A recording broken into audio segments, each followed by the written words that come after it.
محمد صلی اللہ علیہ وسلم کو رحمت بنا کر بھیجا ہے۔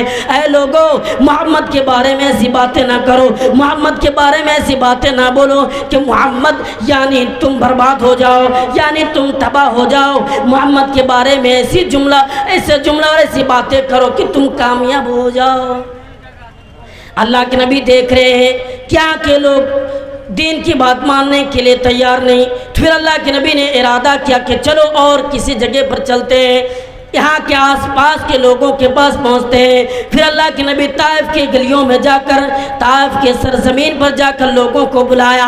وہاں پہ اللہ کے نبی اس جگہ پر 1 ہفتے تک رہے، لیکن اللہ کے ایک بھی بندے ایمان لانے کے لیے تیار نہیں، وہاں کے ایک بھی بندے اسلام قبول کرنے کے لیے تیار نہیں۔ بچے کو بھی بتا رہے ہیں، بڑے کو بھی بتا رہے ہیں، لیکن کوئی ایمان لانے کے لیے تیار نہیں۔ 1 ہفتے کے بعد جب اللہ کے نبی سوچا کہ چلو یہاں کے لوگ بھی ایمان نہیں لا رہے تو نکلتے ہیں، یہاں سے چلے جاتے ہیں، یہ سوچ کر جب نکلے تو وہاں کے بادشاہوں نے گنڈے اور موالیوں کو خریدا، پیسے دے دے کر گنڈے اور موالیوں کو خریدا، اور خریدنے کے بعد کہا اے لوگوں میں نے تمہیں اس لیے بلایا ہے، اے لوگوں میں نے تمہیں اس لیے خریدا ہے کہ ایک شخص اس کا نام ہے محمد، تم کو اس پر یعنی اس کو مارنا ہے، پتھروں کی بارشیں کرنا ہے۔ پھر اللہ کے نبی صلی اللہ علیہ وسلم پر پتھروں کی بارشیں کی گئی، اللہ کے نبی کو تکلیف اور پریشانی دی گئی، مارا گیا اللہ کے نبی نے۔ پھر اللہ کے نبی آ کر مکے میں بتا رہے مکی زندگی پریشان ہے، مسلمانوں ایک وقت آیا کہ سارے مسلمانوں کو ایک جگہ پر پیک کر دیا، یعنی سمجھیے کہ لاک ڈاؤن کر دیا، اور مکہ والوں سے کہہ دیا اے مکہ کے لوگوں، یہ مسلمان ہیں اور مسلمان کے ماننے والے، یہ اللہ کو ماننے والے، یہ خدا کی عبادت کرنے والا ہے، ہاں یہ سارے لوگ یہ خدا کی عبادت کرتے ہیں، اس کو روک دیا جائے، نہ کھانے کو دیا جائے نہ پینے کو، یہاں تک کہ چھوٹے چھوٹے بچے رونے لگے، عورتیں رو رہی ہیں۔ جب ان کی آواز مکے تک پہنچتے ہیں تو مکہ کے کافر ہنستے ہیں، کھلکھلا کر ہنستے ہیں، کیسی باتیں ہیں، یہ زندگی ہے۔ اگر مسلمانوں آج تم پر ظلم کر رہا ہے، ظالم حکمراں آج تم پر ظلم کر رہے ہیں، تو صرف اس وجہ سے جو حجاج بن یوسف نے اپنے قوم اپنے لوگوں کو کہا تھا، آپ کو معلوم ہوگا کہ حجاج بن یوسف جو ظالم حکمراں گزرا ہے، ظالم حکمراں کیوں ہے؟ اس نے بڑے بڑے علماء کو قتل کروایا، اور ایک دن اس کے زمانے میں امام حسن بصری رحمۃ اللہ علیہ گزرے ہیں، اس کے پاس عوام لوگ پہنچے، اور پہنچنے کے بعد کیا کہا اے لوگوں کیا کر رہے ہو؟ حجاج بن یوسف کے بارے میں شکایت کر رہے ہیں، کون؟ وہاں کے لوگ امام حسن بصری رحمۃ اللہ علیہ سے۔ امام حسن بصری بتا رہے ہیں لوگوں کو کہ دیکھیے دین پر عمل کیجئے۔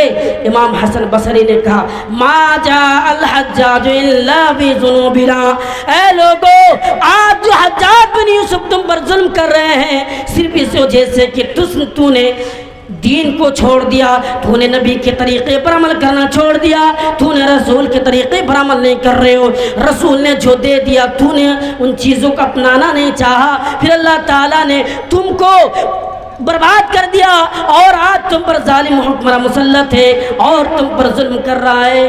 آئیے میں ایک دلچسپ واقعہ آپ کو سنانا چاہتا ہوں، یہ اکبر بادشاہ کا واقعہ ہے۔ اکبر بادشاہ کے دربار میں کچھ فرقہ پرست لوگ پہنچے، اور آنے کے بعد کیا کہا کہ بادشاہ صاحب آپ کیا کر رہے ہیں؟ آپ کے جو وزیر ہے نا بہت دن سے یہ کام سنبھال رہا ہے، ہم لوگوں کی رائے یہ ہے کہ اس کو ہٹا دیا جائے، چند سال کے لیے اس کو دور کر دیا جائے۔ کون کہہ رہا ہے؟ اکبر بادشاہ کے بارے میں ایسی بات نہیں، ہم نے اکبر بادشاہ سے شکایت کر رہے ہیں، وزیر بیربل کا نام سنے ہوں گے کہ وزیر بیربل کا، تو اس نے کہا کہ چلو میں ایک ایگزام لیتا ہوں تم لوگوں سے، جو اس ایگزام کو پاس کریں گے اس کو میں رکھوں گا۔ عجیب بات آنے والی ہے، غور کیجئے گا۔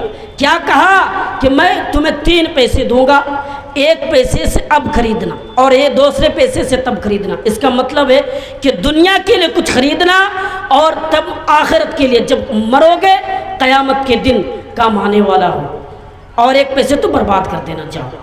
یہ لوگ گئے ادھر ادھر ڈھونڈا، پریشان ہو کر پھر آ کے بادشاہ کو پیسہ واپس کر دیا۔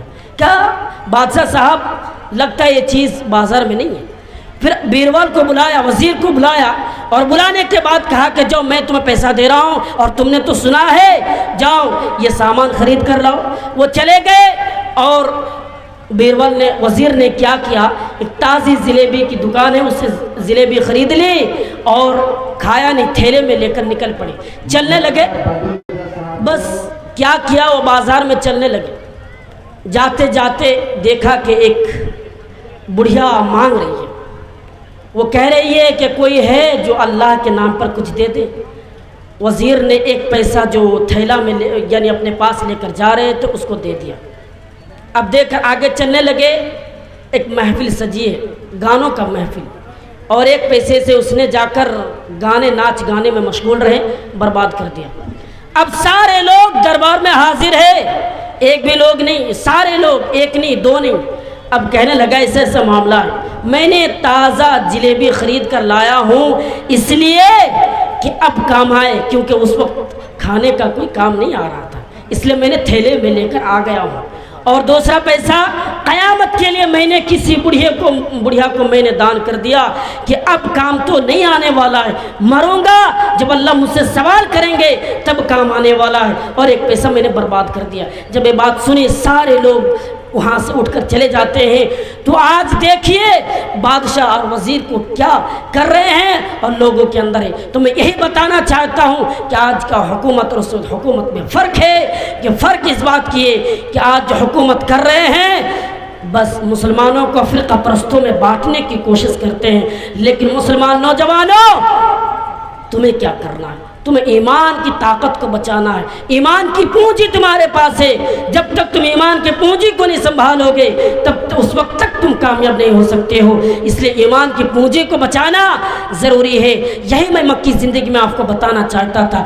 آئیے دیکھیے اللہ کے رسول صلی اللہ علیہ وسلم پھر مکے میں دین کی بات بتا رہے ہیں، مشکل ہو رہا ہے، بڑھتا چلا جا رہا ہے، اب ایک ایک کر کے مکہ سے لوگ نکل کر یعنی سفر کر رہے ہیں، کوئی تو حبشہ جا رہے ہیں، مدینے کی ہجرت کر رہے ہیں۔ اللہ کے نبی کے بارے میں دیکھ رہے ہیں کہ مسلمان نکل رہا ہے یہاں سے، مسلمان یہاں سے نکل کر جا رہے ہیں، مکہ کے مشرکین بھی پریشان، مکہ کے سردار لوگ بھی پریشان ہو کر دارالندوہ میں ایک میٹنگ رکھی، اور اس میں ابلیس بھی آئے کہ نجدی بوڑھے کی شکل میں، اور آنے کے بعد پلاننگ کیا کی، اس میٹنگ یہ رکھی ہے کہ ایک نے کہا کہ دیکھو اگر تم اس دین سے لوگوں کو روکنا چاہتے ہو تو ایک کام کرو، محمد کو اس ملک سے نکال دو، محمد کو اس ملک سے نکال کر کسی دوسرے ملک میں بھیج دو صلی اللہ علیہ وسلم۔ اور دوسرے نے کھڑے ہو کر کہا کہ دیکھو اگر تم نہیں چاہتے کہ محمد اس ملک میں نہ رہے، دین نہ رہے، تو محمد کو قائد کر دو، یعنی زندگی بھر کے لیے وہیں پہ مر جائیں گے، بس کوئی موت بھی آ جائے گی، کوئی بولنے والا بھی نہ ہوگا۔ یہ بات جب کہی پھر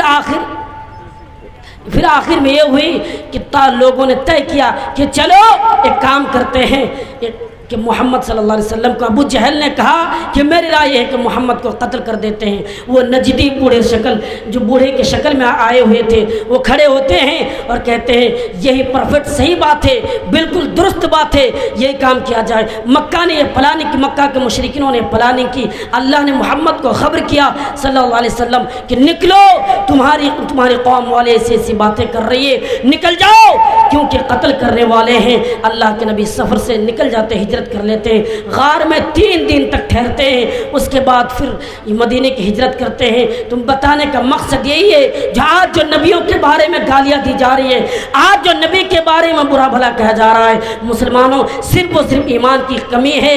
آج ہمارے اندر ایمان کی طاقت نہیں ہے، آج ہمارے اندر ایمان کی جذبہ نہیں ہے۔ مسلمانوں ایمان پیدا کرنے کی کوشش کیا کرو، ایمان کی طاقت، ایمان کی جذبے کو اپنانے کی کوشش کیا کرو۔ ہم اور آپ مسلمان ہیں، ایمان کے ماننے والے ہیں، پکے سچے مسلمان ہیں۔ میں نے یعنی اس نبی کی امت ہے جس نبی نے ہمیں یعنی نبیوں کا سردار ہے، یعنی آخری نبی، آخر زمان، یعنی تمام نبیوں کا سردار ہے۔ آج یہی برباد ہے کہ آج اس نبی سے ہم محبت نہیں کر رہے ہیں۔ میں نے آپ کو ایک حدیث میں نے بیان کی، من احب سنتی فقط احبنی، لوگوں نبی سے محبت کرو، نبی کی محبت کے طریقوں کو اپنا لو، نبی کی زندگی کو آئیڈیل بنا لو، کامیاب ہو جاؤ گے، کیونکہ قرآن چیخ چیخ کر کہہ رہا ہے لقد کان لکم فی رسول اللہ اسوۃ حسنہ۔ دنیا والوں تمہیں کہیں جانے کی ضرورت نہیں، اگر تم جنت چاہتے ہو تو کہیں دوڑنے کی ضرورت نہیں، صرف محمد کی زندگی کو آئیڈیل بنا لو، کامیاب ہو جاؤ گے۔ محمد ہمارے لیے آئیڈیل ہے، محمد محمد نمونہ ہے، محمد ہماری زندگی پل پل کے لیے آئیڈیل ہے۔ تو میں انہی باتوں کے ساتھ آخر میں اللہ رب العالمین سے دعا کرتا ہوں ہم تمام لوگوں کو ایمان کی طاقت کو بچانے اور نماز پڑھنے اور نبی کی زندگی کو آئیڈیل بنانے کی توفیق عطا فرمائے۔ آمین وآخر دعوانا الحمدللہ رب العالمین۔